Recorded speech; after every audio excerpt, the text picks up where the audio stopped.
Nestle ये वो company है जिसने हमें हमारे कुछ फेवरेट प्रोडक्ट्स दिए हैं, जैसे कि किटकैट, नेस्कैफे, मंच और हम सभी की फेवरेट मैगी। लेकिन क्या हो अगर आपको पता चले कि नेस्ले की एक इंटरनेशनल रिपोर्ट के मुताबिक उनके 60% प्रोडक्ट्स हेल्दी नहीं है।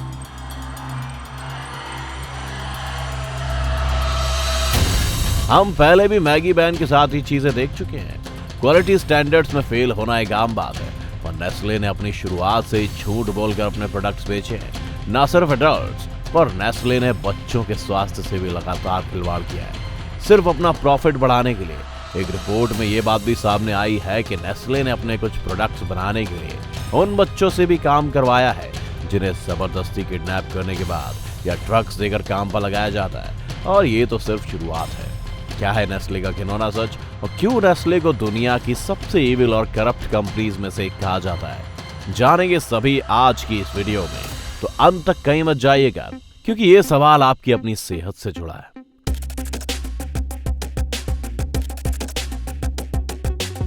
नेस्ले के साथ जो सबसे बड़ा स्कैंडल जुड़ा है वो है 1970 का, जब नेस्ले ने सोचा कि किस तरह अपने बेबी फूड प्रोडक्ट्स की सेल बढ़ाई जाए।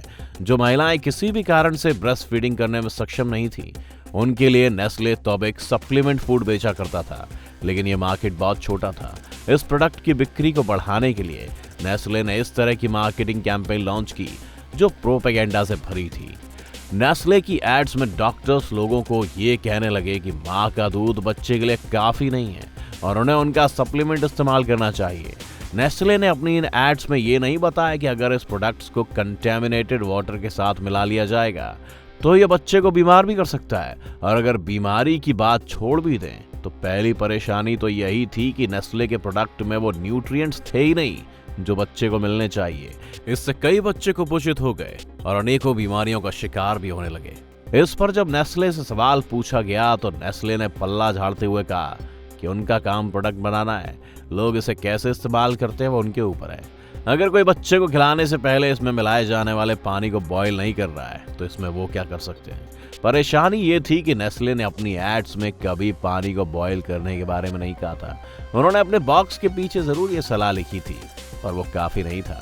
जब देखा गया कि कंटेमिनेटेड पानी और नेस्ले की वजह से निमोनिया के केसेस बच्चों में 6 से 25 गुना तक बढ़ गए, तब WHO ने कुछ ऐसे रेगुलेशन सेट किए जिस वजह से उनका 1981 के बाद ऐसे प्रोडक्ट्स को बेचना मुश्किल हो गया। लेकिन कहानी यही खत्म नहीं हुई। जहां विकसित देशों में लोग नेस्ले के इस झूठ को समझने लगे थे, वहीं नेस्ले अफ्रीका और एशिया जैसे देशों में अब अपने पैर फैला चुका था। यहाँ के देशों में अशिक्षा और गरीबी थी जिस कारण यहाँ के लोग नेस्ले की चाल में फंस गए। इसके अलावा इन देशों में सही कानूनों के अभाव में नेस्ले वो चीजें भी करने लगा जो वो यूरोपीय अमेरिका में नहीं कर सकता था। जैसे कि उसने स्कूल या कॉलेज जाते बच्चों को काम पर रखना शुरू कर दिया और उसके बाद वो उन्हें डॉक्टर्स और नर्सेस के गेटअप में बाहर भेजने लगे जो नेस्ले का प्रोपेगेंडा आगे फैलाते थे।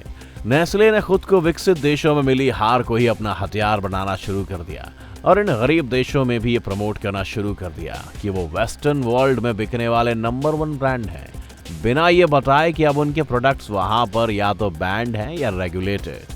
नेस्ले अगर यहाँ पर भी रुक जाता तो ठीक था, पर नेस्ले तो जैसे अपना मुनाफा कमाने के लिए कुछ भी करने को तैयार था। नेस्ले इसके बाद बिस्लेरी की तरह बॉटल्ड वाटर इंडस्ट्री में भी आया, लेकिन यहाँ पर भी एक बहुत बड़ा स्कैंडल सामने आया कि नेस्ले अपना पैक किए जाने वाले पानी को अलग से प्रोसेस या किसी अलग सोर्स से नहीं लाता है। वो वही पानी इस्तेमाल करता है जो सप्लाई में सभी के घर ऑलरेडी आ रहा है। इससे नेस्ले को काफी फायदा था क्योंकि इसे सिर्फ $10 का खर्च करने से नेस्ले को $50,000 का फायदा हो रहा था, यानी 5,000 गुना कमाई। 2012 में इस वजह से नेस्ले को कई कोर्ट केसेस का सामना भी करना पड़ा। इसके अलावा ये भी देखा गया कि जब अफ्रीका के कुछ गरीब देशों में नेस्ले को अपना मार्केट एक्सपेंड करना था, तब रिश्वत देकर नेस्ले कई जगहों का सारा पानी रुकवा देते थे और अपनी फैक्ट्रीज के लिए रीडायरेक्ट कर देते थे। इससे 2 फायदे थे। पहला था पैकेजिंग के लिए उन्हें पर्याप्त पानी मिल जाता था और दूसरा फायदा ये था क्योंकि अब लोगों के घर में पानी नहीं आ रहा है तो मजबूरन उन्हें नेस्ले का ही पानी खरीदना पड़ता था। नेस्ले की मैगी का केस भी ऐसा ही था। जब उत्तर प्रदेश सरकार के food safety and drug administration के एक टेस्ट में मैगी में मोनोसोडियम ग्लूटामेट या MSG की मात्रा पाई गई तो पहले तो नेस्ले ने इसका विरोध किया, रिपोर्ट को गलत ठहराया। इसके लगभग 1 साल बाद सेंट्रल फूड लेबोरेटरी ने इन सैंपल्स को सही ठहराया, तब जाकर मैगी को सुप्रीम कोर्ट द्वारा बैन किया गया। अगर नेस्ले चाहता तो ये बता सकता था कि उनके प्रोडक्ट में क्या गलती है, पर उन्होंने ये बात छुपा कर रखी। 2008 में पड़ोसी देश चीन में भी नेस्ले के कई प्रोडक्ट्स इसी तरह सरकार की नजर में आए थे, जहां पर मेलामाइन नाम का एक कंपाउंड को दूध और बाकी डेयरी प्रोडक्ट्स में मिलाया जा रहा था। नेस्ले ने ये भी क्लेम किया था कि उनके प्रोडक्ट्स में मार्केट के बाकी प्रोडक्ट से ज्यादा प्रोटीन है। कुछ ही वक्त में बहुत से बच्चे बीमार पड़ने लगे और छोटे छोटे बच्चों को पथरी जैसी बीमारियां होने लगी। साथ में कुपोषण की समस्या तो निरंतर थी ही। 2002 के साल में कोलंबिया सरकार ने नेस्ले के 200 टन मिल्क पाउडर को कंटामिनेटेड बताकर दुकानों से वापस मंगवाने का आदेश जारी किया। नेस्ले ने वो प्रोडक्ट्स दुकानों से हटवा लिए, लेकिन फिर किसी सड़क छाप नकल करने वाले की तरह बाद में उन्हीं प्रोडक्ट्स के लेबल को चेंज कर दिया और वही प्रोडक्ट्स फिर से मार्केट में उतार दिए। नेस्ले के कारनामे सिर्फ खराब फूड प्रोडक्ट्स बेचने तक ही सीमित नहीं थे। आपने किटकैट और बार वन चॉकलेट तो खाई होगी। क्या आप जानते हैं कि चॉकलेट बनाने के लिए कोको की जरूरत होती है, जिसकी खेती ज्यादातर गर्म इलाकों में होती है। नेस्ले और लगभग बाकी सभी कंपनियां ये कोको अफ्रीका के देशों से खरीदती हैं, पर सन 2000 की एक रिपोर्ट में सामने आया है कि नेस्ले जिन फार्म से ये कोको खरीद रहा है, वहां पर छोटे छोटे बच्चे बंधुआ मजदूर के रूप में काम करते हैं। इन बच्चों को किडनैप करके गुलामों की तरह खरीदा जाता है और मारने पीटने के अलावा हर तरह की यातनाएं दी जाती है, जिससे वो काम करना ना छोड़ दें।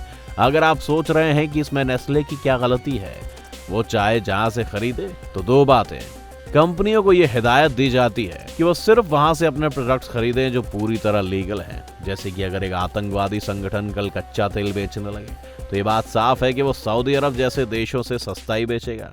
लेकिन अगर हमारी सरकार इन लोगों से तेल खरीदेगी तो यह पैसा आतंकवाद के काम में इस्तेमाल होगा, जो सभी के लिए बुरा है। इसीलिए सिस्टम जरूरी है।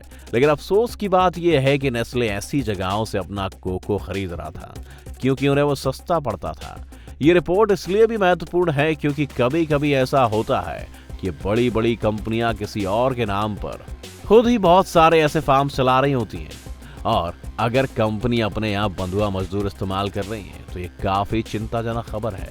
इस रिपोर्ट के सामने आने के बाद नेस्ले ने कहा था कि वो 2005 तक ऐसे सभी फार्म से अपना संबंध तोड़ देंगे, लेकिन अभी तक ऐसा नहीं हुआ। अफ्रीकी देश इथियोपिया में भी नेस्ले की अच्छी खासी पकड़ है, जहां वो सरकार को डायरेक्टली अपने प्रोडक्ट सप्लाई करते हैं। साल 1986 में इथियोपिया में भयंकर भुखमरी फैली, फसलें बर्बाद हो गई थी और खाने के लिए कुछ भी नहीं था। पूरी दुनिया इथियोपिया की मदद करने का प्रयास कर रही थी। वहीं नेस्ले संकट की घड़ी में इथियोपिया की सरकार से ये डिमांड करने लगी कि वो उन्हें उनके पैसे दे दे। दरअसल उस वक्त इथियोपियन सरकार को $1.5 मिलियन देने थे और एक्सचेंज रेट की वजह से बढ़कर ये रकम $6 मिलियन हो गई थी। जहां सरकार एक तरफ भुखमरी से जूझ रही थी, वहीं दूसरी ओर नेस्ले से, जो उन्हें कोर्ट ले गया। अब देखा जाए तो हर कंपनी को अपने पैसे मांगने का अधिकार है, लेकिन हमें ये भी तो याद रखना चाहिए कि उसी साल नेस्ले ने $3.6 बिलियन का मुनाफा भी तो कमाया था।